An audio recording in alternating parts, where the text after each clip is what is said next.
பெரும் கிருபையாலும் அவனுடைய புறத்திலிருந்து எண்ணிலடங்கா ஈடு செய்ய முடியாத பெரும் பெரும் பாக்கியங்களை அருள்கொடைகளை எல்லாம் அல்லாஹ் ரப்புல் ஆலமீன் நமக்கு வழங்கி இருக்கின்றான்.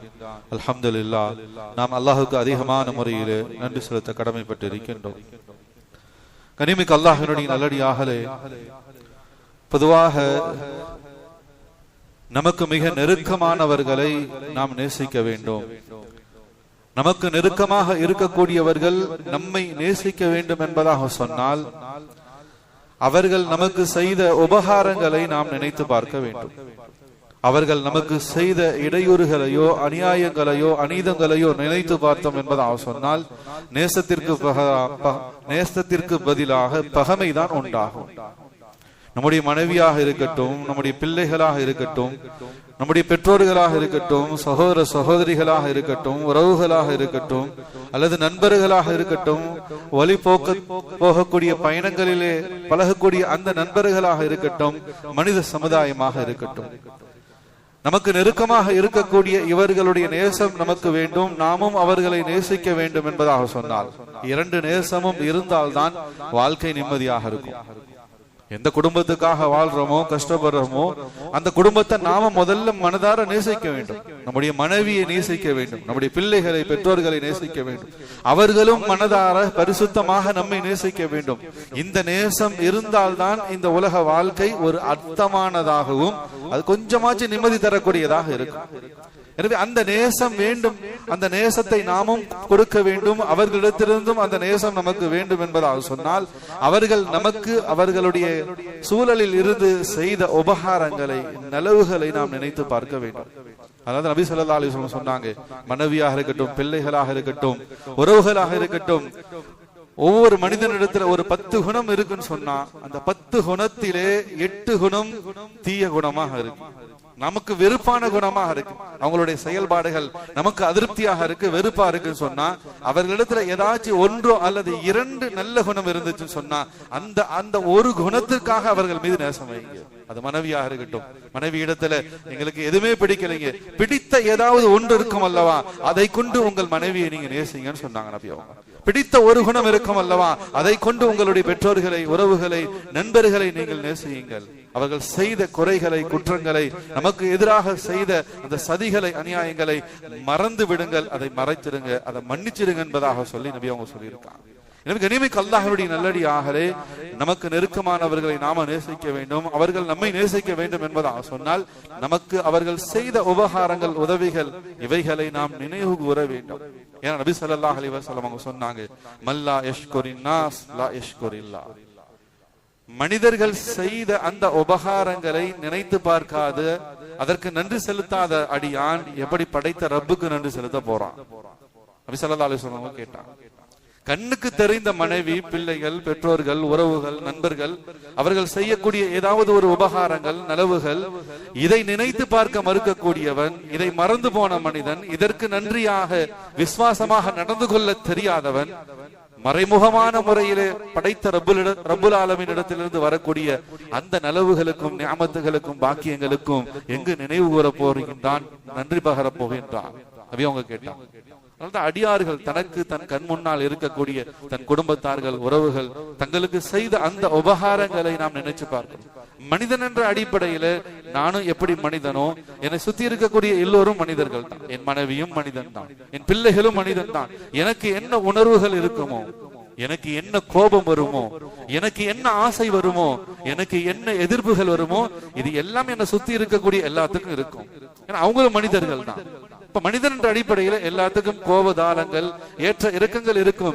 எனவே அவர்களுக்கு மத்தியில செய்த நலவுகளை நினைச்சு பாருங்க. நம்ம இந்த நிலைமையில இருக்கோம், நம்முடைய தாய் தந்தையரை இல்லைன்னா இல்லை, நம்முடைய மனைவியினுடைய அரவணைப்பும் அர்ப்பணிப்பும் இல்லை என்பதாக சொன்னா நம்முடைய வாழ்க்கை இன்னும் நெருக்கடியாக ஆகிவிடும். பிள்ளைகள் இல்லை என்பதாக சொன்னா பிள்ளை பெருக்க தகுதி இல்லாதவன் என்பதாக இந்த உலகம் தூற்ற ஆரம்பிச்சிடும். எனவே செய்த நலவுகளை அல்லாஹ் கொடுத்த அந்த பாக்கியங்களை நாம் நினைவு கூற கடமைப்பட்டு இருக்கின்றோம். கனிமிக்கு அல்லாஹ்வுடைய நல்லடியார்களே, ஹஜ்ரத் உமர் ரலியல்லாஹு தஆலா இஸ்லாம் சாம்ராஜ்யத்தினுடைய மிகப்பெரிய ஜனாதிபதி, உலகத்தினுடைய மிகப்பெரிய பரப்பளவை ஆட்சி செய்தவர்கள். அவங்களுடைய ஆட்சி காலத்துல ஹஜ்ஜிக்காக போயிட்டு திரும்ப வருகான், மதீனாவுக்கு வந்து கொண்டு இருக்கான். ஒரு ஹலீஃபா ஜனாதிபதி அவங்க ஹஜ்ஜிக்கு போறாங்கன்னு சொன்னா தனியாக போக மாட்டான். ஒரு பெரும் படையே, ஒரு மிகப்பெரிய ஜமாத், ஆயிரக்கணக்கான தோழர்கள் எல்லோரும் அவர்களோடு சேர்ந்து ஹஜ்ஜிக்காக போவாங்க. பெருமானார் ஸல்லல்லாஹு அலைஹி வஸல்லம் அவங்க ஹஜ்ஜிக்காக உம்ராஹுக்கு போகும்போது ஆயிரக்கணக்கான மக்கள் போயிட்டு வந்தாங்க. அதுபோல உமர் ரலியல்லாஹு தஆலா ஹஜ்ஜிக்காக போகும்போது ஆயிரக்கணக்கான மக்கள் அந்த பயணத்துல, அந்த சஃபர்ல போயிட்டு திரும்ப வராங்க. ஹஜ்ஜுடைய அமல்கள் எல்லாம் முடிச்சிட்டு திரும்ப மதீனாவுக்குள்ள வந்துகிட்டு இருக்காங்க. மக்காவை விட்டு கொஞ்சம் வெளியே மக்காவினுடைய எல்லை புறத்தை தாண்டி வரக்கூடிய சந்தர்ப்பத்துல உமர் ரலியல்லாஹு தஆலா அவர்கள் ஒரு இடத்துல தங்களுடைய வாகனத்தை நிப்பாட்டுறாங்க. நிப்பாட்டி அந்த இடத்துல இறங்கி அங்க இருக்கக்கூடிய ஒரு பாறையின் மீது போய் அமர்றாங்க. அமர்ந்து நீண்ட நெடிய நேரமாக தேம்பி தேம்பி தேம்பி கண்ணீர் மல்க அழுது கொண்டே இருந்தாங்க. கூட இருந்த சஹாபாக்கள், நண்பர்கள் கொஞ்ச நேரம் வெயிட் பண்ணி பார்த்தாங்க. ரொம்ப நேரமா கலீஃபா உட்கார்ந்து அழுகிறாங்க, என்னன்னு தெரியலையே, எனவே போய் கேட்கலான்னு சொல்லி சஹாபாக்கள், சில தோழர்கள் போய் உமர் ரலியல்லாஹு தஆலா இடத்துல கேட்டாங்க.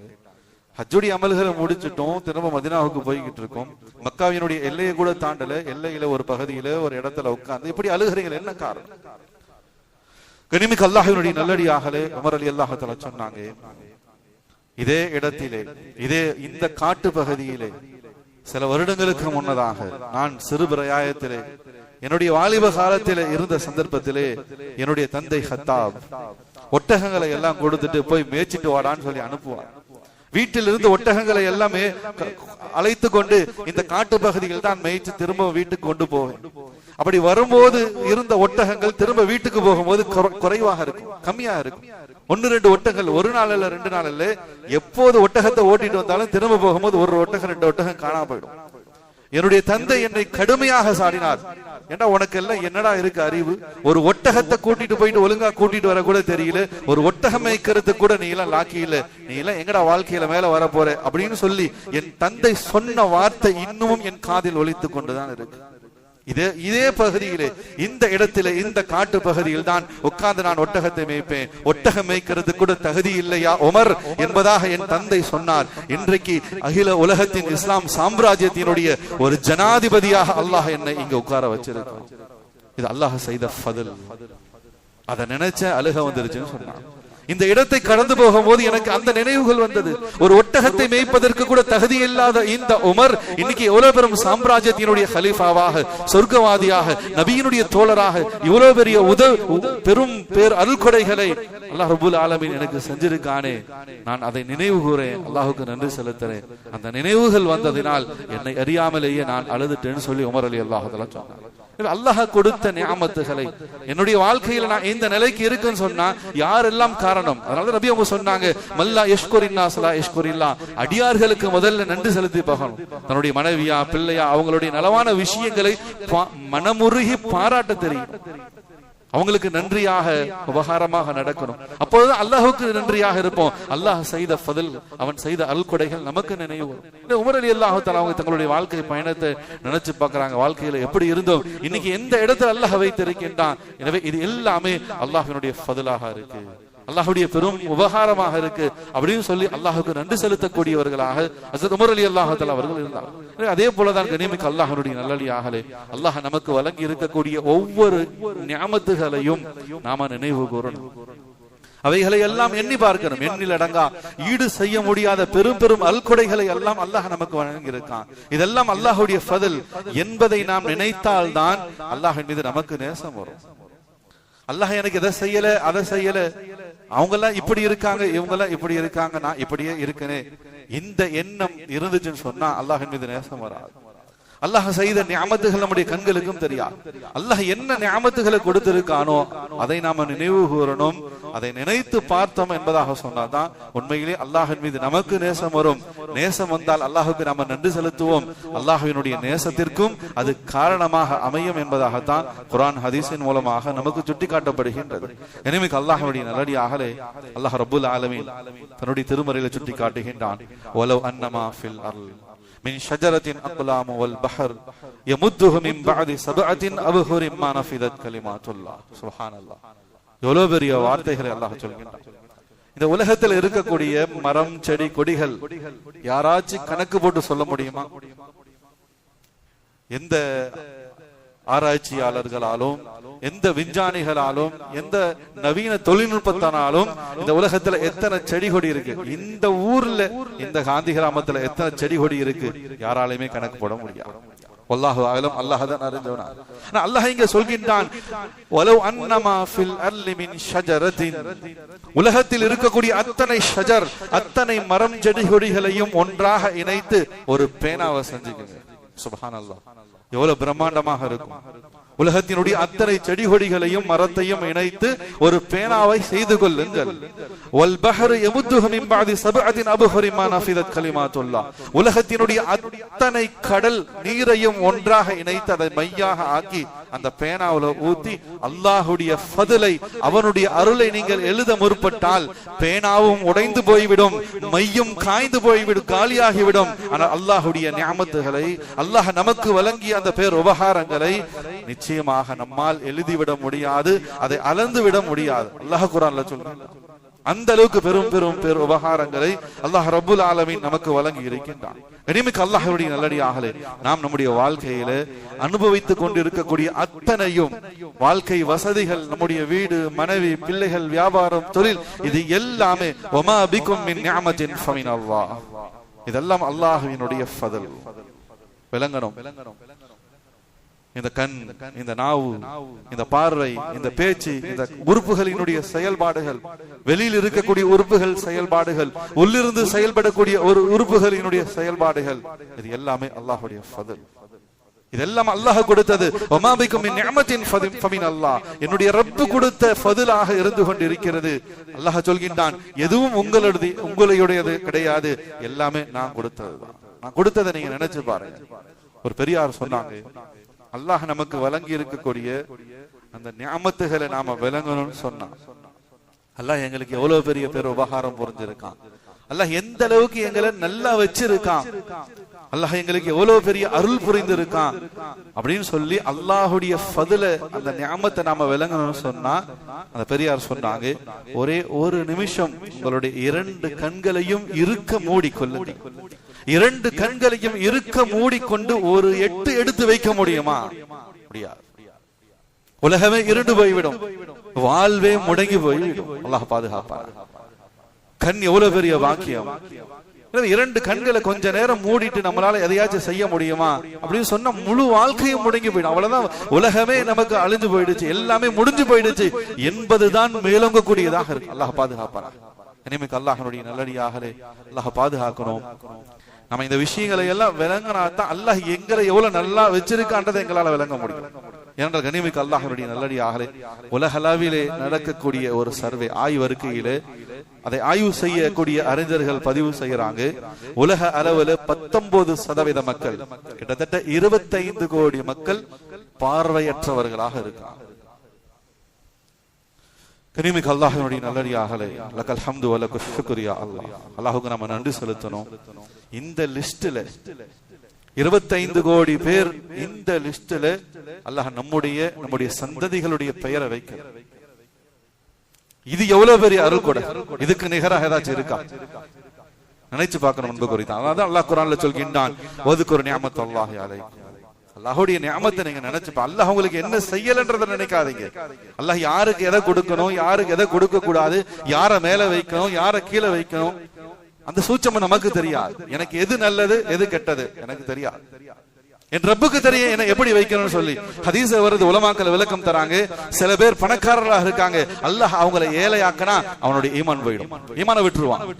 சில பேர் ஏழைகளாக இருப்பாங்க, அல்லாஹ் அவங்களுக்கு செல்வத்தை கொடுத்தானா அந்த செல்வம் அவன் ஈமான பறிச்சிடும். அதனால யாரை எங்க வைக்கணுமோ, என்ன நிலையில வைக்கணுமோ, என்ன அந்தஸ்துல வைக்கணுமோ அந்த அந்தஸ்துல அல்லாஹ் வைத்து இருக்கின்றான். அல்லாஹ் வைத்த நிலைகளை பொருந்தி கொண்டு வாழ்வதுதான் ஈமானுடைய வாழ்க்கை. உலகத்துல 25 கோடி மக்கள் பார்வை இல்லாம இருக்காங்க. இந்த லிஸ்ட்ல, இந்த பட்டியல்ல அல்லாஹ் என்னையும் என் குடும்பத்தையும் சேர்க்காம வச்சிருக்கானே, இதை விட ஒரு பெரிய ஃபضல் இந்த உலகத்துல வேற வச்சிருக்க முடியுமா? இனிமேல் அல்லாஹ்வுடைய நல்லடியார்களே, இன்னும் ஆய்வறிக்கைகள் சொல்கின்றன, உலகம் முழுவதிலும் சுமார் 10 கோடி மக்கள் இரவிலே இயற்கை உபாதையை செய்து கொள்வதற்காக ஒதுங்குவதற்கான ஒதுங்குமிடம் இல்லாமல் இருக்காங்க. ஒதுங்கும் இடம் என்பது அவர் சொன்னா ஒரு டாய்லெட் இல்லை. பெண்களாக இருக்கட்டும், ஆண்களாக இருக்கட்டும், பெரியவர்களாக இருக்கட்டும், வயதான பெண்களாக இருக்கட்டும், குழந்தைகளாக இருக்கட்டும், தங்களுக்கு இயற்கை உபாதை, அந்த உபாதையை வெளிப்படுத்தணும், அந்த கழிவை வெளியாக்கணும் சொன்னா அதை வெளியாக்குவதற்கு ஒரு பாதுகாப்பான டாய்லெட், கழிப்பிடம் இல்லாமல் உலகத்தில் 10 கோடி மக்கள் இருந்து கொண்டிருக்காங்க. அல்லாஹ் அக்பர். இன்னும் ஆய்வறிக்கைகள் சொல்கின்றது, உலக அளவிலே 27 கோடி மக்கள் கேர் ஆஃப் பிளாட்பாரம். அவர்களுடைய வாழ்க்கை முழுவதுமாக பிளாட்பாரம், ரோட்ல தான். எந்த அளவுக்கு என்பதாக சொன்னால், an estimated 100 million people worldwide were homeless people. 100 million மக்கள் ஹோம்லெஸ் பீப்புள். உலக அளவிலே 100 மில்லியன் பீப்புள், மக்கள்கள் ஹோம்லெஸ் பீப்புள், வீடு இல்லாமல் பிளாட்பாரத்தில் வாழக்கூடிய மக்களாக இருந்து கொண்டிருக்கிறார்கள் என்பதாக ஆய்வறிக்கை சொல்கிறது. அன்பு குறித்தானவர்களே, அல்லாஹ்வுக்கு நாம நன்றி செலுத்தணும். ஓல குடிசையோ, ஓட்டு வீடோ அல்லது ஒரு மாடி வீடோ சொந்தமாகவோ வாடகையாகவோ குடும்பத்தோடு மனைவி பிள்ளைகளோடு ஒதுங்குவதற்காக, இலைபாடுவதற்காக அல்லாஹ் எங்களுக்கெல்லாம் வீடு கொடுத்திருக்கான். யாருக்கும் அப்படிப்பட்ட சூழ்நிலையே இங்க நமக்கு ஏற்படுத்தல. இல்லைன்னா யோசிச்சு பாருங்க, பிளாட்பார வாழ்க்கை, அவங்களுடைய குடும்பம், அவங்களுடைய இல்லற வாழ்க்கை, அந்த பிள்ளைகள், பெண் பிள்ளைகள், வயதுக்கு வந்த பெண் பிள்ளைகள், வயது முதிர்ந்த பெண்கள், இரவு பகல், வெயில், குளிர், மழை எல்லாமே அவங்களுக்கு அந்த பிளாட்பாரத்தில் இருக்கக்கூடிய அந்த கூடாரங்கள் தான். இது ஏதோ கதைகளோ கற்பனைகளோ அல்லது சினிமாக்களில் வரக்கூடிய காட்சிகளோ அல்ல. உலகத்தில் 27 கோடி மக்களினுடைய நிலை இதுதான். அல்லாஹ் இந்த பட்டியல்ல, இப்படிப்பட்ட சூழல்ல அல்லாஹ் அந்த மக்களை பாதுகாக்கணும். அதிலிருந்து அவங்களுடைய வாழ்க்கை தரத்தை எல்லாம் மாற்றி நல்ல பாதுகாப்பான வாழ்க்கையை அந்த மக்களுக்கு அல்லாஹ் வழங்கணும். ஆனா அந்த நிலைகளிலிருந்து அல்லாஹ் எங்களை பாதுகாத்து வச்சிருக்கானே, நாங்க அல்லாஹுடைய நியமத்துன்னு சொல்லி இதை விளங்கி இருக்கோமா? சொந்த வீடோ வாடகை வீடோ நம்முடைய மனைவி மக்களோடு பாதுகாப்பாக அமைதியாக நம்முடைய இல்லற வாழ்க்கையை வாழ்வதற்கான ஒரு பாதுகாப்பான சூழ்நிலை அல்லாஹ் ஏற்படுத்தி ஒரு கூடாரத்துக்குள்ளே அல்லாஹ் எங்களை உட்கார வச்சிருக்கானே. நமக்கு அல்லாஹ்வுடைய நல்லடியாக அல்லாஹ் பாதுகாக்கணும். அதனால்தான் அல்லாஹ் சொல்கின்றான், ஒதுக்குற நியமத் அல்லாஹ் அலைக்கு. அல்லாஹ் உங்களுக்கு வழங்கிய அந்த நியமத்துகளை கொஞ்சம் சிந்திச்சு பாருங்க, யோசிச்சு பாருங்க. நமக்கு அல்லாஹ்வுடைய நல்லடியாகவே ஹஜ்ரத் உமர் ரலியல்லாஹு தஆலா அவங்களுடைய ஆட்சி காலத்துல அவங்களுடைய நெருக்கமான ஒரு நண்பர், தோழர் பக்கத்துல உட்கார்ந்துருக்க, ஏதோ தொழுதுட்டோ ஏதோ ஒரு சபையில உட்கார்ந்து இருக்காங்க, 2 பேரும் உட்கார்ந்துட்டு இருக்காங்க. அந்த நேரத்துல அந்த பக்கத்துல இருந்த அந்த தோழர் துஆ செய்றார், அல்லாஹும்ம ஜஅல்னி மினல் கலீல் யா அல்லாஹ், யா அல்லாஹ் என்னை குறைந்தவர்களுடைய கூட்டத்தில் ஆக்குவாயாக. உமர் ரலியல்லாஹு தஆலாக்கு ஒன்னும் புரியல. துஆ செய்தா, யா அல்லாஹ் இம்மையை கொடு, மறுமையை கொடு, இம்மையில பரக்கத் செய், மறுமையில சந்ததிகள்ல வியாபாரத்துல இப்படி துஆ செய்வாங்க, பாவத்தை மன்னின்னு சொல்லுவாங்க. இந்த மனிதர் என்னடா வித்தியாசமா துஆ செய்றார், அல்லாஹும்ம ஜஅல்னி மினல் கலீல், யா அல்லாஹ் என்னை குறைந்தவர்களுடைய கூட்டத்துல கொண்டு போய் சேர்ப்பாயாக. உமர் ரலியல்லாஹு தஆலா ஒரு இடத்துல கேட்டாங்க, என்னப்பா துஆ செய்ய, இப்படி இல்லாம துஆ செய்வாங்க, என்ன குறைந்தவர்களுடைய கூட்டத்துல, மஹாதல்லதி ததுஉ பிஹி, இது என்ன இப்படி இப்படி எல்லாம் துஆ கேட்பாங்க, இது என்ன, இந்த துஆக்கு அர்த்தம் என்ன? அந்த மனிதர் சொன்னார், இன்னி சமிஅத் அல்லாஹ் யகூல், அல்லாஹ் குர்ஆன்ல சொல்கின்றான், கலீஃபா அவர்களே, வ கலீலும் மின் இபாதி யஷ்கூர், உலகத்துல அல்லாஹ்வுக்கு நன்றி செலுத்தக்கூடிய மக்கள் மிகவும் கலீல், குறைவாக தான் இருக்காங்க. அல்லாஹ் தான் இந்த நியமத்தை வழங்கி இருக்கான். இந்த மனைவியை கொடுத்தவன் அல்லாஹ், இந்த பிள்ளைகளை கொடுத்தவன் அல்லாஹ், இப்படிப்பட்ட பெற்றோர்களை கொடுத்தவன் அல்லாஹ், இந்த வாழ்க்கை வசதிகளை கொடுத்தவன் அல்லாஹ், இந்த தொழில், இந்த வியாபாரம், இது எல்லாத்தையும், இந்த கல்வி, இது எல்லாத்தையும் எனக்கு கொடுத்தவன் அல்லாஹ் அப்படின்னு சொல்லி எனக்கு கிடைத்திருக்கக்கூடிய அத்தனை நியமத்துகளும் என்னுடைய ரப்பின் நியமத், அவன் கொடுத்த பாக்கியம் சொல்லி விளங்கி அல்லாஹ்வுக்கு நன்றி செலுத்தக்கூடிய கூட்டம் வ கலீலும் மின் இபாதி யஷ்கூர், மிக குறைந்த கூட்டமாக இருக்கு. அதனாலதான் நான் இப்படி துஆ செய்றேன், அந்த குறைந்த கூட்டத்தில் என்ன சேர்த்துறியா அல்லாஹ். கொஞ்சம் அதிகமான மக்கள் உனக்கு நன்றி செலுத்துறதுல குறைவான மக்கள் தான் நீ செஞ்ச நியமத்துக்கு நன்றி செலுத்திக்கிட்டு இருக்காங்க, அந்த குறைந்தவர்களுடைய கூட்டத்துல நீ சேர்த்துருன்னு சொல்லிதான் கலீஃபா அவர்களே நான் துஆ செஞ்சு கொண்டிருக்கேன். இதை கேட்டுட்டு உமர் ரலியல்லாஹு தஆலா சொன்னாங்க, கானன்னாஸ் அலம், இந்த உமரை தவிர எல்லாருமே பெரிய அறிவாளியா தான் இருக்காங்க, நமக்கு தான் இதெல்லாம் விளங்கல, ஆனா மத்த மக்கள் எல்லாம் எல்லாத்தையுமே விளங்கி இருக்காங்க. என்ன ஒரு சிந்தனை, அற்புதமான சிந்தனை. குறைந்த மக்கள் தான் அல்லாஹ்வுக்கு நன்றி செலுத்தக்கூடியவர்களாக இருக்காங்க. யா அல்லாஹ் என்னை அந்த குறைந்தவர்களுடைய கூட்டத்தில் சேர். உண்மையிலேயே உமரை தவிர மத்த எல்லாருமே பெரிய அறிவாளி அப்படின்னு சொல்லி அவரை பாராட்டிட்டு உமர் ரலியல்லாஹு தஆலா போயிட்டாங்க. கனிமிக்க அல்லாஹ்வுடைய நல்லடியாக அல்லாஹ் பாதுகாக்கணும். அல்லாஹ் கொடுத்த நியமத்தை நியமத்தாகவே விளங்குறது. என்ன பாக்கியங்கள் கிடைச்சிருக்கோ அதை நம்ம பெருசாக நினைக்கிறது இல்லை. எது கிடைக்கலையோ எது இல்லையோ அதை பத்தி தான் இன்னைக்கு நம்முடைய கவலைகள், குறிப்பாக பெண்களுடைய கவலைகள் அதிகமானதாக இருந்து கொண்டிருக்கின்றது. எனவே அல்லாஹ்வுடைய நல்லடியாக தன்னுடைய தோழர் ஒருவரை நபி ஸல்லல்லாஹு அலைஹி வஸல்லம் அவங்க சந்திக்கிறாங்க. சந்திச்சுட்டு அவரிடத்துல கேட்கிறாங்க, ஏப்பா நீங்க எப்படி இருக்கீங்க அப்படின்னு சொல்லி கேட்க. நலம் விசாரிப்போம். நம்முடைய சொந்த பந்தங்களையோ நண்பர்களையோ யாரையாச்சும் ரொம்ப நாள் கழிச்சு சந்திக்கிறோம் சொன்னா எப்படி இருக்கீங்க அப்படின்னு சொல்லி கேட்போமா இல்லை? அதுபோல பெருமானார் ஸல்லல்லாஹு அலைஹி வஸல்லம் அவங்க தங்களுடைய தோழர் ஒருவரை பார்த்து அவரிடத்துல கேட்கிறாங்க, நலன் விசாரிக்கிறாங்க, எப்படிப்பா இருக்கீங்க அப்படின்னு சொன்னார். அவர் நம்மளை போல சொன்னார் பதில், ஏதோ இருக்க யா ரசூலுல்லாஹ் ஸல்லல்லாஹு அலைஹி வஸல்லம். இனிமேல் அல்லாஹ்வுடைய நல்லடியாக நபி அவங்க திரும்பவும் கேட்கிறாங்க, எப்ப எப்படி இருக்கீங்க? அவர் சொன்னார், ஏதோ நல்லா இருக்க யா ரசூலுல்லாஹ். திரும்பவும் நபி ஸல்லல்லாஹு அலைஹி வஸல்லம் அவங்க அவரிடத்துல கேட்கிறாங்க, ஏப்பா எப்படி இருக்க?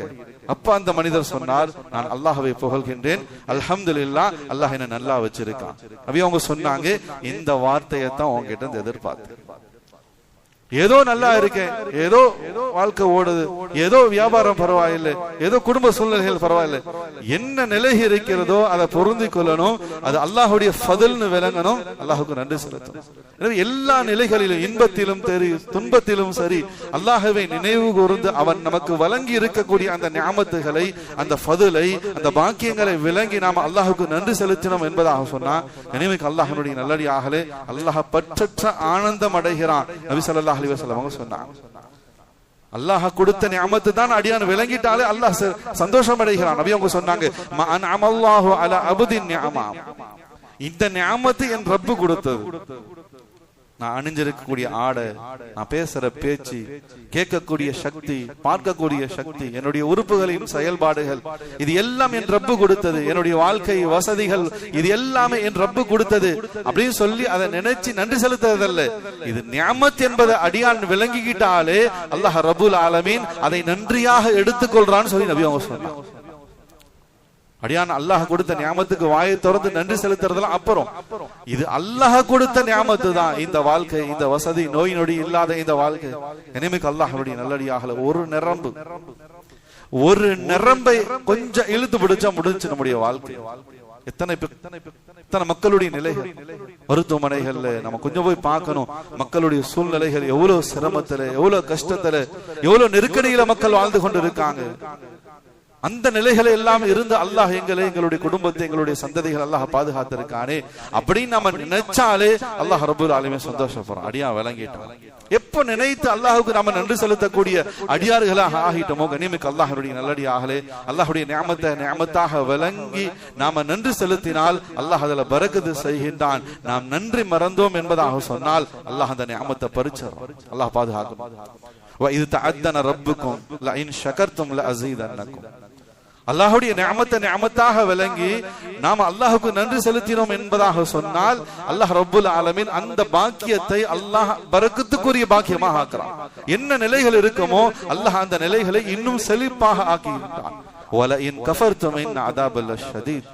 ஆனா அதை நிஅமத்தாக விளங்கல, அல்லாஹ்வை பரிகாசம் செய்கிறோம், அல்லாஹ்வை ஏளனம் செய்கிறோம்.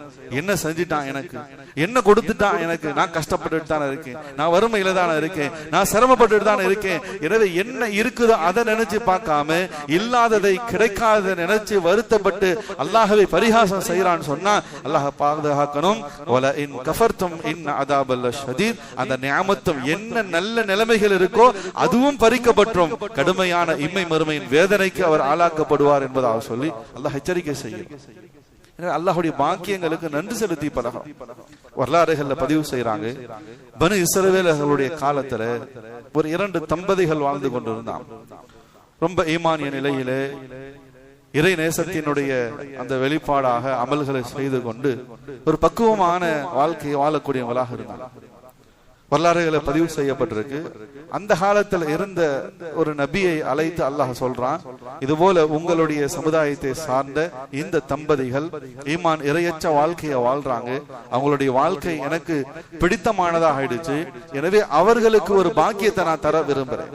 அக்காலங்கள்ல ஒவ்வொரு ஊருக்கு, ஒவ்வொரு தெருவுக்கு, ஒவ்வொரு நாட்டுக்கு, ஒவ்வொரு பகுதிக்கு நபிமார்களை அனுப்பி இருந்தான். நபிமார்கள் மூலமாக அந்த மக்களை அல்லாஹ் வழி நடத்தினா. அந்த நபிமார்கள் இடத்துல நேரடியாக அல்லாஹ் பேசக்கூடியவனாக வழிகாட்டக்கூடியவனாக, வஹீயை இறங்கி அதன் மூலமாக வழிகாட்டக்கூடியவனாக இருந்தான்.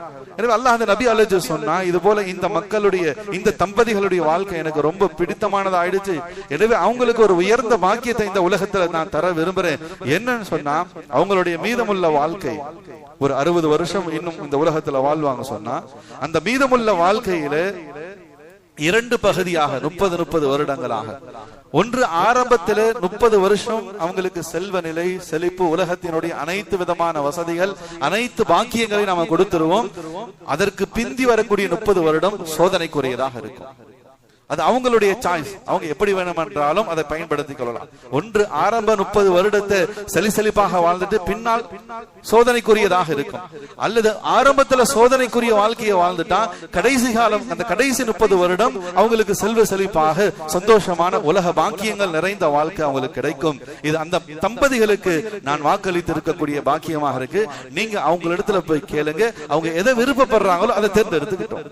எனவே அந்த நபியும் அந்த தம்பதிகளை அணுகி இது போல அல்லாஹ் உங்களை பொருந்தி கொண்டான், உங்களுடைய அமல்கள் அல்லாஹுக்கு பிடித்தமானதாயிடுச்சு, அல்லாஹ் உங்களுக்கு இப்படிப்பட்ட ஒரு வாய்ப்பை, இப்படிப்பட்ட ஒரு நியாமத்தை கொடுத்திருக்கான். உங்களுடைய வாழ்க்கையில ஆரம்ப 30 கால வருடங்கள் நீங்க செழிப்பாக வாழணும்னு நினைச்சீங்கன்னா அல்லாஹ் அதை கொடுத்துருவான். ஆனா பின்னாடி கஷ்டப்படணும், அல்லது முன்னாடி கஷ்டப்பட்டுட்டீங்க சொன்னா பின்னாடி நல்லா இருப்பீங்க. எதை தேர்ந்தெடுக்கிறீங்க? அப்ப அந்த கணவர் சொன்னார், நல்ல விஷயமா தான் இருக்கு, அல்லாஹுக்கு நாங்க நன்றி செலுத்துறோம். இருந்தாலும் என்னுடைய மனைவி இடத்துல நான் மஷூரா பண்ணிட்டு சொல்றேன். இந்த விஷயமாக நாங்கள் ஆலோசனை செய்து விட்டு சொல்கின்றோம். கனிமிக்கு அல்லாஹ்வுடைய நல்லடியாகலே, அல்லாஹ்வுடைய பாக்கியங்கள்ல மனைவி ஒரு மகத்தான பாக்கியம். அவங்கள நாம நினைவு கூறணும், அவங்களுடைய சேவைகளை நாம நினைத்து பார்க்கணும், அல்லாஹுக்கு நாம நன்றி செலுத்தணும், அவங்களை மரியாதையோடு கண்ணியத்தோடு இந்த உலகத்துல நடத்தணும். எனவே அந்த மனிதர் சொன்னார், நான் என் மனைவி இடத்துல போய் மஷூரா செஞ்சுட்டு வரேன். இன்னும் நம்முடைய வாழ்க்கையில, குடும்ப சூழ்நிலைகள்ல, நம்முடைய காரியங்கள்ல முதன்மைப்படுத்தி நம்முடைய மனைவி இடத்துல நம்ம மஷூரா செய்யணும். இன்னைக்கு நம்ம அதை யாருமே பெருசாக செய்யறது. பொம்பளை பேச்ச போய் கேட்கறதா, பொண்டாட்டி பேச்ச போய் கேட்கறதா, ஊர்ல எல்லாம் தப்பா பேசிடுவாங்க. கனிமிக்கு அல்லாஹ்வுடைய நல்லடியாக நம்முடைய பெண்கள் பக்குவமான பெண்களாக இருக்காங்க, ஈமானிய பெண்களாக இருக்காங்க சொன்னா உண்மையிலேயே அந்த பக்குவம், அந்த ஈமான் நம்முடைய வாழ்க்கை பரக்கத்தானதாக, பக்குவமானதாக ஆக்கும். ஏன்னா குர்ஆன்ல, வரலாறுகள்ல, இஸ்லாமிய வளர்ச்சி பாதைகள்ல எத்தனையோ நல்லோர்களுக்கு பின்னால் பெண்கள் இருந்திருக்காங்க. எத்தனையோ பெரும் பெரும் இமாம்களுக்கு, அவர்களுடைய வளர்ச்சிகளுக்கு பின்னால் பெண்கள் இருந்திருக்காங்க.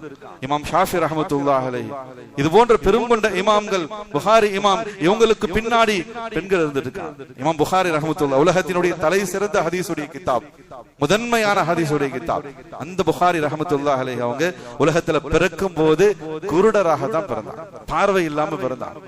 எப்படி இவ்வளவு பெரிய தலை சிறந்த கிதாப் எழுத முடிஞ்சுச்சு?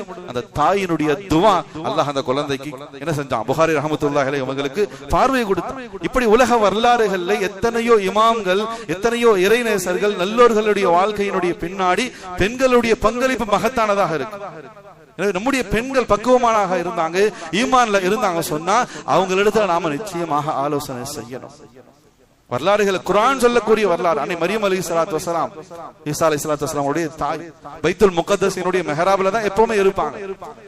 அவங்கள வளர்த்த ஜக்கரியா அலைஹிஸ்ஸலாத்து வஸலாம் பெரும் நபி, அவங்க தான் வளர்க்கறாங்க சின்ன பிள்ளை மரியம் அலைஹிஸ்ஸலாத்து வஸலாம். ஜக்கரியா அலைஹிஸ்ஸலாத்து வஸலாம் போகும்போதும் வரும்போதும் பாக்குறாங்க, மெஹராப்ல மரியம் அலைஹிஸ்ஸலாம் இருக்காங்க. அந்த சீசன்ல இல்லாத உணவு பொருட்கள், அந்த சீசன்ல அந்த உணவே கிடைக்காது, அந்த சீசன்ல அந்த பழமே கிடைக்காது. ஆனா அந்த பல வகைகள், உணவுகள் எல்லாம் தட்டு தட்டா மரியம் அலைஹிஸ்ஸலாத்து வஸலாம் அவங்க பக்கத்துல இருக்கணும். அவங்க தான் வளர்க்கறாங்க, கொடுத்து அவங்க தான் கொடுக்கணும். ஆனா அவங்க கொடுக்கல, ஆனா எல்லா உணவுகளும் இருக்கு.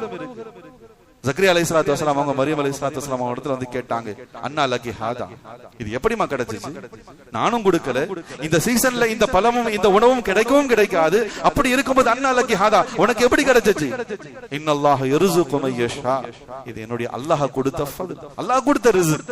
நான் அல்லாஹ் இடத்துல பசிக்குதுன்னு கேட்டேன், அல்லாஹ் எனக்கு கொண்டு வந்து கொடுத்திருக்கான். அப்பதான் ஜக்கரியா அலைஹிஸ்ஸலாத்து வஸலாம் அவங்களுக்கு விளங்கிச்சு, சீசன்ல இல்லாத ஒரு உணவு பொருளை கேட்டா அல்லாஹ் கொண்டு வந்து கொடுக்கறான்னு சொன்னா. ஏன்னா அவங்களுக்கு தள்ளாத வயது, 90 வயதை கடந்தும் அவங்களுக்கு ஒரு வாரிசு இல்லை, குழந்தை இல்லை, வாரிசு இல்லாம நபியாக தான் இருந்தாங்க.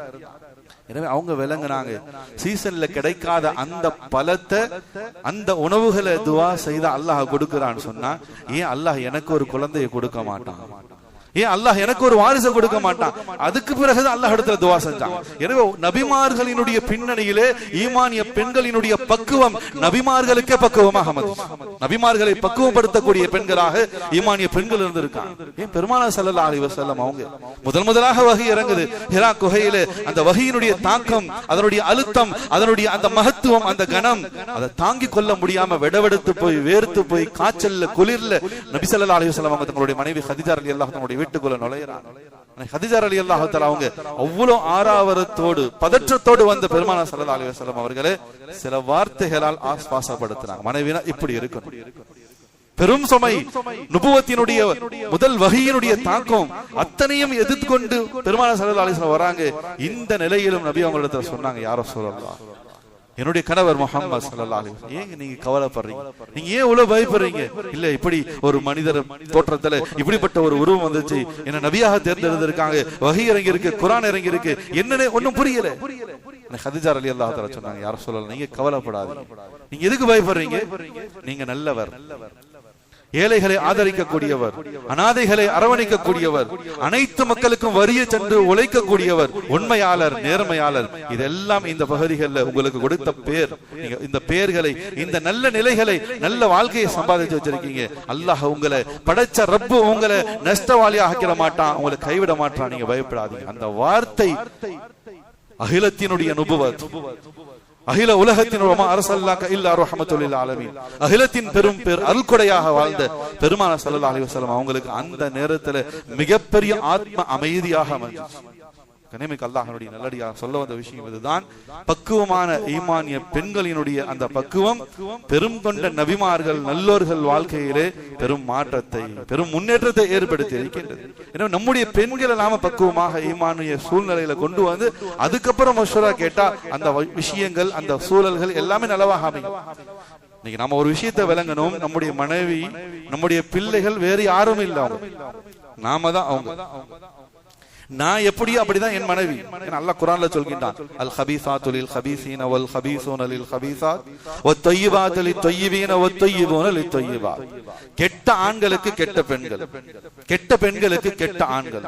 வத் தய்யிபாத்து லித் தய்யிபீன வத் தய்யிபூன லித் தய்யிபாத். நல்ல பெண்களுக்கு நல்ல ஆண்கள், நல்ல ஆண்களுக்கு நல்ல பெண்கள், மனம் முடிக்க தகுதியானவர்கள். இது அல்லாஹ் சொல்லக்கூடிய வார்த்தை. நான் எப்படியோ அப்படிதான் என் மனைவி. என் மனைவி சரியில்லைன்னு சொன்னா நான் சரியில்லை. நான் எப்படியோ அப்படிதான் என் பிள்ளைகள். என் பிள்ளை சரியில்லைன்னு சொன்னா நபி அவங்க சொன்னாங்க, தாய் தந்தையரினுடைய ரகசியம் தான் பிள்ளைகள். அவங்களுடைய தனிமை வாழ்க்கை, அவங்களுடைய ரகசிய வாழ்க்கை, அவங்களுடைய இல்லற வாழ்க்கையில அந்த பெற்றோர்கள் என்ன தப்பு செய்யறாங்களோ அது அத்தனை பிள்ளை வடிவத்துல வந்து அவமானமாக அசிங்கமாக நிற்கும். அல்லாஹ் பாதுகாக்கும். நான் சரியில்லாம என் பொண்டாட்டி சரியா இருக்கணும், என் பிள்ளைகள் சரியா இருக்கணும் சொன்னா நடக்கவே நடக்காது என்று குறித்தார்கள். எனவே ஈமானிய நிலையில பக்குவமான பெண்கள் இந்த உலகத்துல பெரும் தாக்கத்தை ஏற்படுத்தி இருக்காங்க. நபிமார்களுக்கே பக்குவமாக இருந்திருக்காங்க, பெரும் கொண்ட உலமாக்களை உருவாக்கி இருக்காங்க. எனவே பெண்கள் அவர்களுடைய சூழல்களை ஈமானிய சூழ்நிலைகளுக்கு கொண்டு வரணும். அவங்கள ஈமான், இஸ்லாம், ஷரியத், சுன்னத்தை முன்னிறுத்தி நாம வளர்க்கணும். இந்த நிலையில வளர்க்கும் போது அவங்களிடத்துல நம்முடைய விஷயங்களை மஷூராவுக்கு கொண்டு போகும்போது அல்லாஹ்வுடைய பெரிய பரக்கத்து இருக்கு. அதான் நம்முடைய உலமாக்கள் இன்னைக்கு சொல்லி தராங்க. உலமாக்கள்லயுமே இன்னைக்கு சைக்காட்டிஸ்ட் இருக்காங்க. உலமாக்கள்லயுமே இன்னைக்கு கவுன்சிலிங் கொடுக்கக்கூடிய தம்பதியர்களை, மனோநிலைகளை சரி செய்யக்கூடிய பெரும் சேவைகளை இன்னைக்கு உலமாக்கள் அந்த துறைகளை படிச்சு தம்பதிகளை வழி நடத்துறாங்க.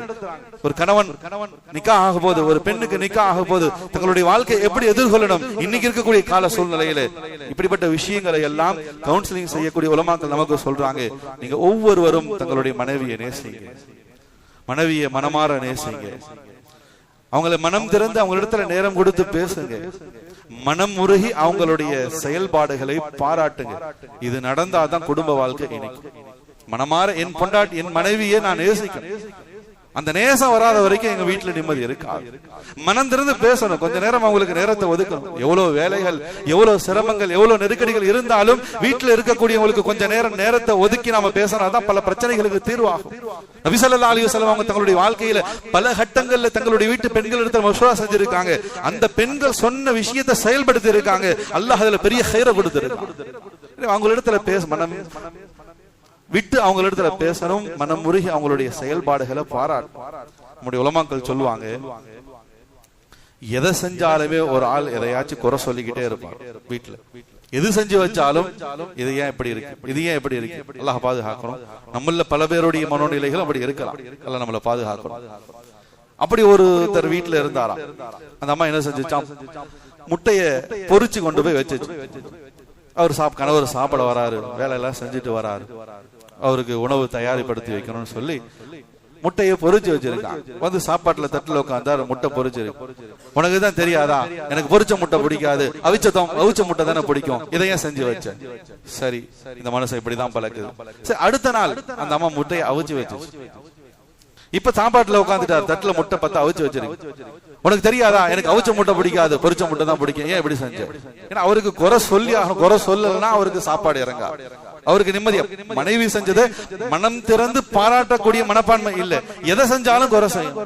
அந்த அம்மா யோசிச்சு, என்னடா இப்படி பொறிச்சு வச்சாலும் பிரச்சனை, அவிச்சு வச்சாலும் பிரச்சனை. எனவே ரெண்டுத்தையும் சேர்த்து வச்சு, ஒரு முட்டையை பொறிச்சு ஒரு முட்டையை அவிச்சு வச்சு, இப்ப கொண்டு வந்து சாப்பாட்டுக்கு வச்சு. இப்ப பார்த்தா என்ன இப்படி செஞ்சு வச்சிருக்கீங்க? என்னங்க நீங்க தானே சொன்னீங்க, ஒண்ணு பொறிச்ச முட்டை வேணா பொறிச்ச முட்டை இருக்கு, அவிச்ச முட்டை வேணா அவிச்ச முட்டை இருக்கு, சாப்பிடுங்க. இப்ப சொன்னாரு, பொறிக்க வேண்டிய முட்டையை அவிச்சு வச்சிருக்கு, அவிக்க வேண்டிய முட்டையை பொறிச்சு வச்சிருக்கேன், எனக்கு வேணாம் போ. அல்லாஹ் பாதுகாக்கும். நிமிக்கு அல்லாஹ்வுடைய நல்லடியாக இப்படி பல நிகழ்வுகள் பல குடும்பங்கள் இருக்கு. இது இன்றைக்கு மன முறிவுகள் என்பது சர்வசாதாரணமா போயிடுச்சு. குறிப்பாக தலாக் என்ற நிலைகள் எல்லாம் காலம் கடந்து போயிடுச்சு. இன்னைக்கு குலா அதிகமாயிடுச்சு. இந்த ஆளோட வாழ முடியாது, இப்படி இறங்கி போய் இப்படி விட்டு கொடுத்து இப்படி மன்னிப்பு கேட்டு தான் வாழணும்ன்ற அவசியம் இல்லை. எங்க அத்தா என்ன படிக்க வச்சிருக்கார், நான் மாசம் 1 லட்சம் ரூபாய் சம்பாதிக்கிறேன், என் பிள்ளை நான் பாதுகாத்துப்பேன், நீ தேவையில்லை போப்பா. இன்னைக்கு அதான் நடக்குது. கனிமிக்கு அல்லாஹ்வுடைய நல்லடியாக பிள்ளைகளை வளர்க்கக்கூடிய சூழ்நிலையில, அதுவும் குறிப்பாக பெண் பிள்ளைகளை வளர்க்கக்கூடிய சூழ்நிலையில ஈமான் இஸ்லாம் இறை எச்சத்தை முன்னிறுத்தி வளர்க்கணும், பக்குவமான நிலைகள்ல வளர்க்கணும். அதே போலதான் ஒருத்தர் எப்ப பார்த்தாலும் தன்னுடைய மனைவி செய்யக்கூடிய எல்லாத்தையுமே ஏதாச்சும் குறை சொல்லிக்கிட்டே இருந்தார். இது போல ஏதோ ஒரு பயானுக்கு வந்திருக்கார். அப்ப இது போல யாரோ ஒரு பெரிய ஆளும் பேசி இருக்காங்க, மனைவியை நேசிங்க, அவங்க செய்யறத மனம் முருகி பாராட்டுங்க, மனசார வாழ்த்துங்க, நல்லா செஞ்சிருக்கமா நல்லா இருக்குமா அப்படின்னு சொல்லி பாராட்டுங்க, அப்பதான் வாழ்க்கையில கொஞ்சம் நிம்மதி இருக்கும், அந்த அம்மாவுக்கு உன் மேல கொஞ்சமாச்சும் பிடிப்பு வரும்பா நீ அப்படின்னு சொல்லி ஏதோ பயானை கேட்டு ஆர்வத்தில் அன்னைக்கு வீட்டுக்கு போயிட்டா. இன்னைக்கு என்ன செஞ்சு வச்சிருந்தா, இதனால் வரைக்கும் வாழ்க்கையில குறையே சொல்லிக்கிட்டு இருந்த மனிதன் இன்னைக்கு என்ன செஞ்சு வச்சிருந்தாலும் நம்ம கண்டிப்பாக பாராட்டணும் அப்படின்னு சொல்லி உட்கார்றாரு. போய் பார்த்தா ரசம், சாதாரண சாப்பாடு, இவருக்கு ரசமே பிடிக்காது. அந்த அம்மா இத்தனை நாளா எதையோ செஞ்சு வச்சு எல்லாம் எதை செஞ்சு வச்சாலும் இது போல பொறிச்ச முட்டையை அவிச்சு வச்சிருக்கு, அவிச்ச முட்டையை பொறிச்சு வச்சிருக்குன்னு சொல்லி குறை சொல்லிக்கிட்டு இருந்த மனிதன் இன்னைக்கு ஏதோ ஒண்ணு இருக்கிறத சாப்பிட்டுட்டு போட்டோம்னு சொல்லி அந்த அம்மா ரசத்தையும் வெள்ளை சோறையும் தூக்கி வச்சிருக்கு. இவரு பாக்குறாரு, நமக்கு பிடிக்காத ஐட்டமா வச்சிருக்காங்க, என்ன செய்யறது? அஜர்த்து வேற சொல்லிட்டாரு, மனைவி மனம் திறந்து பாராட்டுங்க, அப்பதான் வாழ்க்கை நல்லா இருக்குன்னு சொல்லி. எனவே ஒரு பிடி வாய் சாப்பாடை சாப்பிட்டு மாஷா அல்லாஹ் என்ன அருமையான ரசம், இது ரசமா இல்ல அமிர்தமானே தெரியல. பக்கத்துல அந்த ரச குண்டான தூக்கி அப்படியே அந்த ஆள் மூஞ்சில இடிச்சு அம்மா. ஏயா இத்தனை நாளா நானும் வகை வகையா செஞ்சு எப்படியாச்சும் உன் மனசுல இடம் பிடிக்கணும், உன் வாயில இருந்து ஒரு வார்த்தை நல்ல வார்த்தை நல்லா செஞ்சிருக்குமான்னு சொல்ல மாட்டியான்னு சொல்லி நான் செஞ்சு வச்சேன், அதையெல்லாம் விட்டுப்பட்டு இன்னைக்கு வீட்டுல எதுவும் இல்ல, பக்கத்து வீட்டுக்காரி செஞ்ச ரசத்தை கொண்டு வந்து வச்சா அது உனக்கு இனிக்குதா? அனைவருக்கு அல்லாஹ்வுடைய நல்லடியாக கனிமிக்கு அல்லாஹ்வுடைய நல்லடியாகலே குடும்பத்தை நேசிக்கணும், மனைவி பிள்ளைகளை நேசிக்கணும், அவங்களுக்கு தீனுடைய சூழ்நிலைகளை கொண்டு போய் சேர்க்கணும். சொல்ல வந்த விஷயம், அந்த நபி அந்த தம்பதியர்கள் இடத்துல சொல்லிட்டு போயிட்டா, உங்களுடைய வாழ்க்கையில ஆரம்ப காலம் நிம்மதியாக இருந்தா பின்னாடி இருக்கக்கூடிய 30 வருஷம் கஷ்டமா இருக்கும், அல்லது முன்னாடி கஷ்டமாக எடுத்துக்கிட்டீங்கன்னா பின்னாடி சந்தோஷமா இருக்கும். அவரு சொன்னாரு, என் மனைவி இடத்துல கொஞ்சம் மஷூரா பண்ணிட்டு சொல்றேன், நல்ல விஷயமா இருக்கு, அவங்க நல்ல ஈமானி அமல் செய்யக்கூடியவ, அவள் தான் என்னை விட அமல் செய்யக்கூடியவ அப்படின்னு சொல்லி மனைவி இடத்துல போய் மஷூரா பண்ணா. அப்ப அந்த பெண்மணி சொன்னாங்க, அல்லாஹ் நமக்கு பெரிய கிருபை செஞ்சிருக்கோம், அல்லாஹுக்கு நம்ம நன்றி செலுத்தணும். நீங்க நபி இடத்துல சொல்லிடுங்க, நாங்க முந்திய வாழ்க்கையை, எங்களுடைய வாழ்க்கையில 60 வருஷம் தானே, ஆரம்ப கால வாழ்க்கையிலேயே அல்லாஹுடைய ஃபதுலை நாங்கள் அனுபவித்துக் கொள்றோம். அந்த உலகத்தினுடைய அத்தனை நியாமத்துகள் வசதி வாய்ப்புகளை நாங்க ஆரம்பத்துல எடுத்துக்கிறோம், பின்னாடி கஷ்டம் வருது அப்புறம் பாத்துக்கிறோம் அப்படின்னு சொல்லி அந்த அம்மா ஒரு மசோதா சொல்லுச்சு. அந்த மனிதர் அப்படியே நபி இடத்துல சொன்னார், அல்லாஹ் அப்படியே கபூல் செய்தான். அவங்களுடைய வாழ்க்கை சந்தோஷமாக நிம்மதியாக உலகத்தின் அனைத்து செழிப்புகளும் வளங்களும் வழங்க வளர்க்கப்பட்டு நிம்மதியான ஒரு வாழ்க்கையை வாழ்ந்துகிட்டே இருந்தாங்க. குறிப்பிட்ட காலங்கள் கடந்தும் அவங்களுடைய வாழ்க்கையில அந்த செல்வ செழிப்பு நீடித்து கொண்டே இருந்துச்சு. இப்ப அந்த நபிக்கு சந்தேகம் வந்துச்சு, ஏன்னா ஒரு 60 வருஷ வாழ்க்கையில 30 வருஷம் கஷ்டப்பட்டா 30 வருஷம் நல்லா இருக்கலாம், 30 வருஷம் நல்லா இருந்தா 30 வருஷம் பின்னாடி கஷ்டமா இருக்கும். இப்படிதான் அல்லாஹ் வாக்குறுதி கொடுத்தான். இவங்க ஆரம்பத்துல நல்ல நிலையை துவா செஞ்சு கேட்டுக்கிட்டாங்க. 30 வருடங்களை கடந்தும் பல வருடங்கள் ஓடிக்கிட்டு இருக்கு, ஆனா இன்னும் நல்லா தான் இருக்காங்க. அவங்க வாழ்க்கையில சோதனையே வரலையே. அல்லாஹ் இடத்துல அந்த நபி கேட்டாங்க, இது என்ன யா அல்லாஹ், நீ சொன்னதுக்கு மாத்தமா நடந்துகிட்டு இருக்கு. அல்லாஹ் சொன்னானா, என்னுடைய இறை தூதர் அவர்களே, வேற ஒண்ணும் கிடையாது. அவங்க ஆரம்பத்திலேயே நல்ல வாழ்க்கையை தேர்ந்தெடுத்தாங்க. கொடுத்த வாழ்க்கைக்காக, அவங்களிடத்தில் இருக்கக்கூடிய அந்த நியாமத்துகளுக்காக நினைச்சு நினைச்சு நினைச்சு ஒவ்வொரு நாளும் எனக்கு நன்றி செலுத்தி கொண்டே இருந்தாங்க. அல்லாஹ் நீதான் இந்த வாழ்க்கையை கொடுத்த, நீதான் இந்த மனைவியை கொடுத்த, நீதான் இந்த பிள்ளையை கொடுத்த, நீதான் இந்த தொழிலை கொடுத்த, நீதான் இந்த வியாபாரத்தை கொடுத்த, அல்லாஹ் உனக்கு நன்றின்னு சொல்லி வாழ்க்கை முழுவதும் தங்களுடைய நியாமத்துகளை நினைச்சு நினைச்சு எனக்கு நன்றி செலுத்தினாங்க. நான் அவர்கள் வாழ்நாள் முழுவதும் முழு உலக வாழ்க்கையிலும் அதை அப்படியே ஆக்கிட்டேன்னு சொன்னாங்க. கனிமிக்கு அல்லாஹ்வுடைய நல்லடியார்களே, ஷுக்ருடைய வாழ்க்கை, அல்லாஹ்வுக்கு நன்றி செலுத்தி வாழக்கூடிய அந்த வாழ்க்கையில அல்லாஹ் இவ்வளவு பெரிய பரக்கத் அல்லாஹ் வச்சிருக்கான். கனிமிக்கு அல்லாஹ்வுடைய நல்லடியார்களே, இந்த உலகத்துல வாழக்கூடிய சந்தர்ப்பத்துல நபி அவங்க ஆரம்பத்துல சொன்ன ஹதீஸ் அதுதான், மல்லா யஷ்குரின் நாஸ் லா யஷ்குரில்லாஹ். அடியார்களுக்கு நன்றி செலுத்தாதவன் அல்லாஹ்வுக்கு நன்றி செலுத்த மாட்டான். தன்னுடைய வாழ்க்கையில தன்னுடைய கண்ணுக்கு முன்னால் தன்னுடைய குடும்பத்தார்கள், உறவுகள் தனக்கு செஞ்ச நல்லது, தான் இந்த நிலையில இருக்கும், தான் உயிர் பிழைச்சு இருக்கேன், தான் வாழ்க்கை எப்படி இருக்கு, தன்னுடைய வியாபாரத்துல இன்னைக்கு நான் நல்ல நிலையில இருக்கேன், நிச்சயமாக நம் குடும்பத்துல, நம் உறவுகள்ல, நம் நண்பர்கள்ல யாராவது ஒருத்தர் தான் நம்மளை தூக்கி விட்டு இருப்பாங்க, நம்மளை பாதுகாத்து இருப்பாங்க, பெரும் நெருக்கடியில நமக்கு தோள் கொடுத்து இருப்பாங்க, கரம் கொடுத்து இருப்பாங்க. ஆனா இன்னைக்கு நம்ம ஒரு நல்ல நிலைக்கு வந்ததுக்கு அப்புறம் அவங்க எல்லாம் யாருமே எதுவுமே செய்யாத போல நம்ம நடக்கும். நான் ஏன் உழைப்புல, ஏன் முயற்சியில, ஏன் சக்தியை கொண்டுதான் நான் இப்படி இருக்கேன். அல்லாஹ்வுடைய நல்லடியார்களே, அததான் நபி அவங்க சொன்னாங்க, மல்லா யஷ்குரின் நாஸ். அடியார்கள் கண்ணுக்கு முன்னால் தன் மனைவி, பிள்ளைகள், குடும்ப உறவுகள் தனக்கு செஞ்ச நல்லதை நினைச்சு பார்க்காதவன் எப்படி படைச்ச ரப்பு கண்ணுக்கு தெரியாம அவன் புறத்திலிருந்து வரக்கூடிய அந்த நியாமத்துகளுக்கு நன்றி செலுத்துவான். எனவே சுத்தி இருக்கக்கூடிய நம்முடைய உறவுகள், குடும்பங்கள் அவங்க செய்த அந்த நியாமத்துகள், உபகாரங்களை நாம நினைவு கூறணும். அவங்களுக்கு அவங்களிடத்துல விசுவாசமாக நாம் பெருந்தன்மையாக நடக்கணும். அதே போல அல்லாஹ் எங்களுக்கு வழங்கிய ஒவ்வொரு நியாமத்துகளையும் நினைவு கூர்ந்து நாம் அதற்கு நன்றி செலுத்தி வாழும் பொழுது அல்லாஹ் பரக்கத்துக்குரிய செழிப்பான வாழ்க்கை அல்லாஹ் நமக்கு வாக்குறுதி அளிச்சிருக்கு. கனிமிக்கு அல்லாஹ்வுடைய நல்லடியார்களே, உலகத்துக்கு வரும்போதும் எதையும் கொண்டு வரல, திரும்ப போகும்போதும் எதையும் கொண்டு போக போறதில்லை. இந்த காசுவனம், சொத்து, செல்வம், கனிமிக்கு அல்லாஹ்வுடைய நல்லடியார்களே, போகக்கூடிய உயிரை ஒரு வினாடி கூட நிறுத்தி வைக்காது. இது யாரும் நமக்கு தெரியாமலா இல்லை, எல்லாத்துக்கும் தெரியும். ஊசலாடி கொண்டு இருக்கக்கூடிய சக்கராத்துல ஒரு உயிரை ஒரு வினாடி இந்த காசு பணம், இந்த மருத்துவ உலகம் நிறுத்தி வைக்க முடியுமான்னு சொன்னா முடியவே முடியாது. அல்லாஹ் குர்ஆன்ல சொல்கிறான், கல்லா இதா பலகத் தராக், உயிர் தொண்டைக்குழிய வந்து அடைஞ்சிருச்சுன்னு சொன்னா மலக்குல் மௌத் உயிரை கால்ல இருந்து எடுத்துட்டு வருவார். கட்ட வரல ஆரம்பிச்சு ஸ்டெப் பை ஸ்டெப்பா உடல்ல ஒவ்வொரு பகுதியாக உயிர் எடுக்கப்பட்டு கடைசியாக உயிர் தொண்டைக்குழிக்கு வந்துடும். கல்லா இதா பலகத் தராக் வகீல மன் ராக். அல்லாஹ் கேட்கின்றான், உயிர் தொண்டைக்குழியே வந்து அடைஞ்சிருச்சுன்னு சொன்னா வகீல மன் ராக், அவர் நலம் பெற, சுகம் பெற மந்திரித்து ஓதக்கூடியவர்கள் உங்கள யார்? யாரால் அந்த உயிரை திரும்ப கொண்டு வந்து சேர்க்க முடியும்? யாரால் அவரை ஆஃபியத்தாக கொண்டு வந்து நிறுத்தி வைக்க முடியும்? நிச்சயமாக முடியாது. அந்த உயிர் விளங்கிக் கொள்ளும், இது தன் பிரிவினையின் நேரம். இந்த உலகத்தை விட்டு பிரிய போறேன், அவ்வளவுதான், என் வாழ்க்கை, என் அஜல் முடிஞ்சிருச்சு, நான் சக்கராத்துல இருந்து கொண்டிருக்கின்றேன்.